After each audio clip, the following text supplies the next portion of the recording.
Welcome sa Tagalog Horoscope, ang iyong gabay sa pang-araw-araw na buhay. Hatid namin ang pinakadetalyadong horoscope na magsisilbing gabay mo sa pera, trabaho, pag-ibig, kalusugan, at swerte. Naway magtagumpay sa buhay ang lahat ng ating tagapakinig at subscribers sa buong mundo. Maraming salamat sa pag-subscribe at tanggapin ang siksik, liglig, at umaapaw na biyayang hatid ng Tagalog Horoscope. Ito ang iyong pang-araw-araw na horoscope para sa Cancer para sa Abril 2, taong 2025. Sa pagsapit ng Abril 2, ikaw na may tanda ng Cancer ay tinatanggap ang banayad na enerhiya ng araw na ito na nag-aanyaya sa iyo na magnilay at magbagong sigla. Ang kasalukuyang yugto ng buwan ay nagbibigay ng pagkakataon para sa mga bagong simula. Hinihikayat kang tuklasin ang iyong panloob na katotohanan ng may kalinawan at layunin.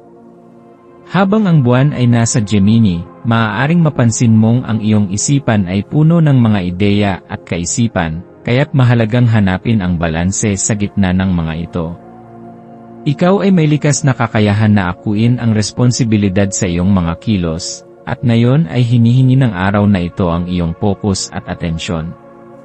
Ang pagyakap sa katangiang ito ay maaaring magpalit ng mga hamon tungo sa mga pagkakataon para sa pag-unlad, lalo na kung iyong pagninilayan kung paano nakakaapekto ang pakiramdam ng pagpapahalaga sa iyong emosyon at desisyon. Hayaan mong gabayan ka ng pag-unawang ito sa iyong mga pakikitungo, sapagkat ang init ng pagkilala ay maaaring lumikha ng daan para sa mas malalim na koneksyon. Mula sa iyong paggising, ang pakikipag-ugnayan sa iyong panloob na sarili ay maaaring magdulot ng malalim na pananaw. Ang enerhiya ng araw na ito ay nag-aanyaya sa iyo na ipahayag ang iyong katotohanan ng may katapatan, na tumutulong upang liwanagin ang iba't ibang aspeto ng iyong emosyon. Maglaan ng sandali upang ipahayag ang iyong mga nais at damdamin, sapagkat ang mga pagpapahayag na ito ay maaaring mag-alin sa iyo sa layunin ng iyong kaluluwa. Habang ikaw ay naglalakbay sa iyong araw, tandaan na ang bawat pag-uusap ay isang hibla na hinahabi sa mas malaking tapestry ng iyong buhay. Sa paglipad ng iyong mga kaisipan na parang masasayang ibon, gamitin ang kuryosidad na dulot ng Gemini upang tuklasin ang mga bagong ideya at perspektibo.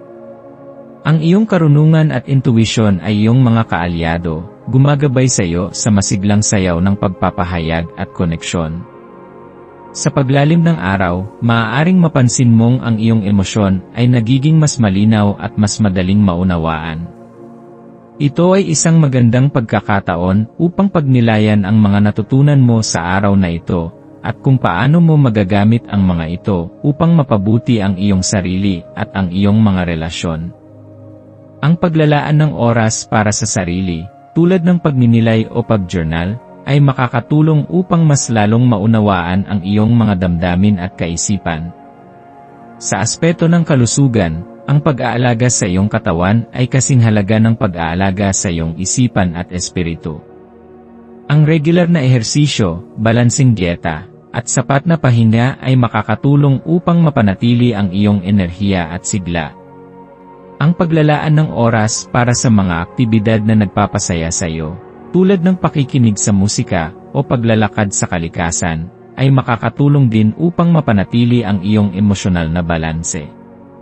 Sa larangan ng karera at pananalapi, ang iyong dedikasyon at pagsusumikap ay maaaring magbunga ng magagandang resulta. Ang pagiging bukas sa mga bagong oportunidad at ang kakayahang makipag-ugnayan ng epektibo sa iyong mga kasamahan ay makakatulong upang mapalago ang iyong propesyonal na buhay. Ang maingat na pagpaplano at pag-budget ay makakatulong din upang mapanatili ang iyong financial stability. Sa pag-ibig at relasyon, ang pagiging tapat at bukas sa iyong damdamin ay susi sa mas malalim na koneksyon sa iyong mga mahal sa buhay.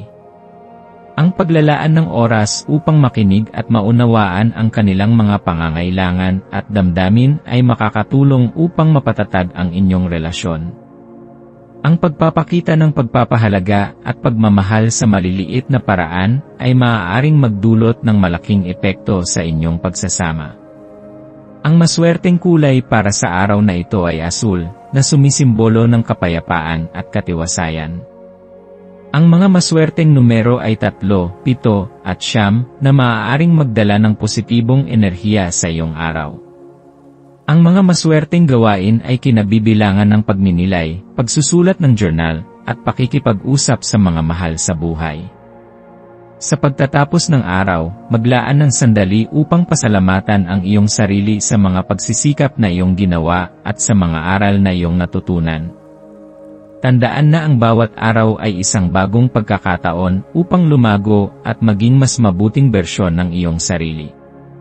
Magpahinga ng maayos at maghanda para sa panibagong araw na puno ng pag-asa at posibilidad.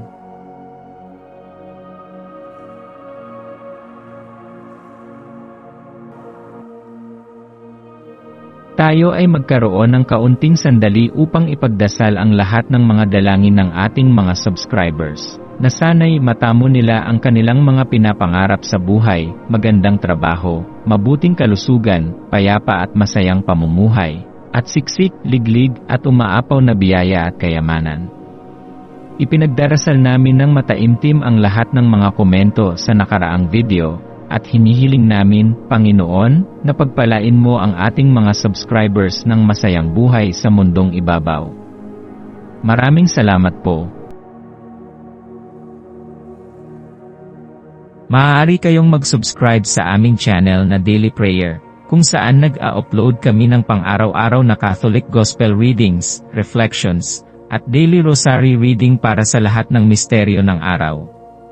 Tulungan ninyo kaming buuin ang community na ito at mag-subscribe na. Ang link ay nasa description box. Maraming salamat sa panonood ng iyong horoscope ngayon araw. Naway gabayan ka ng mga bituin sa iyong landas. Huwag kalimutang mag-like, share, at subscribe para sa iba pang cosmic na kaalaman. Hanggang sa muli, manatiling konektado sa universo.